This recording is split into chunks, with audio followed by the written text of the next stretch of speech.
Reporter channel പോലെ തന്നെ വിശ്വാസ്യതയുള്ള മറ്റൊരു ദേശീയ മാധ്യമമാണല്ലോ ഇന്ത്യൻ എക്സ്പ്രസ്.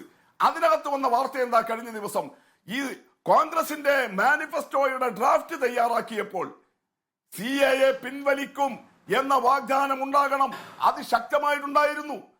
എവിടെയാണ് അത് ഫൈനലൈസ് ചെയ്യുമ്പോൾ ആ വാചകം ഇല്ലാതെ പോയത്?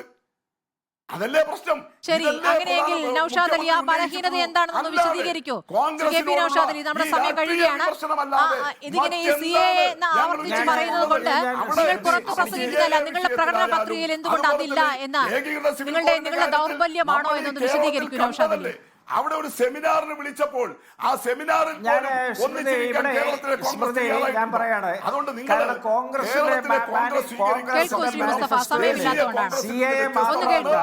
വളരെ ഗൗരവമായിട്ട് കാണേണ്ട സമീപനമാണ്. കണ്ടുകൊണ്ട് വേണം പോകാൻ. ശരി മുസ്തഫ, ഞാൻ പറഞ്ഞോട്ടെ. ശ്രീ മുസ്തഫ, പറയാനുള്ള സമയം കോൺഗ്രസിന്റെ മാനിഫെസ്റ്റോയിൽ ഈ CAA UCC 370 അടക്കമുള്ള ഭരണഘടനാ വിരുദ്ധമായ BJPയുടെ മുഴുവൻ നിയമങ്ങളും ഞങ്ങൾ പൊളിച്ചു പണിയും എന്ന് പറഞ്ഞിട്ടുണ്ട്.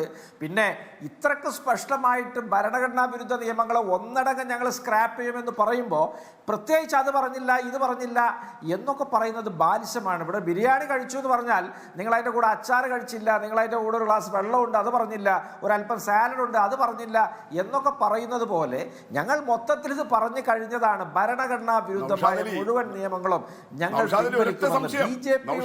BJPയുടെ സമ്പൂർണമായ ഭരണഘടനാ വിരുദ്ധമായ മുഴുവൻ നിയമങ്ങളും. പിന്നെ CAAക്കെതിരെയുള്ള ഞങ്ങളുടെ നിലപാടൊക്കെ പ്രസ്താവ്യമാണ്, സുവിദിതമാണ്, സുവ്യക്തമാണ്, പിന്നെ സുതാര്യമാണ്, അത് ദുർഗ്രാഹ്യമല്ല. അത് കേരളത്തിനും ഇന്ത്യക്കും ബോധ്യമുള്ള കാര്യമാണ്. ഞങ്ങളെ വലിയ ന്യൂനപക്ഷ പ്രീണന പാർട്ടിയായിട്ട് ഇന്ത്യ രാജ്യം മുഴുവൻ BJP കൊണ്ടാടുന്നു.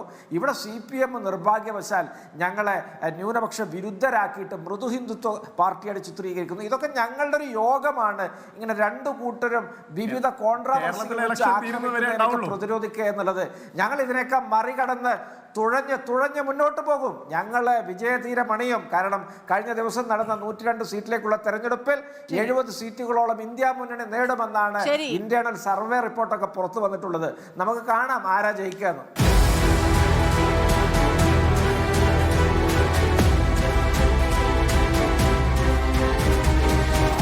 ഡിബേറ്റ് വിത്ത് സ്മൃതി പരുത്തിക്കാട്.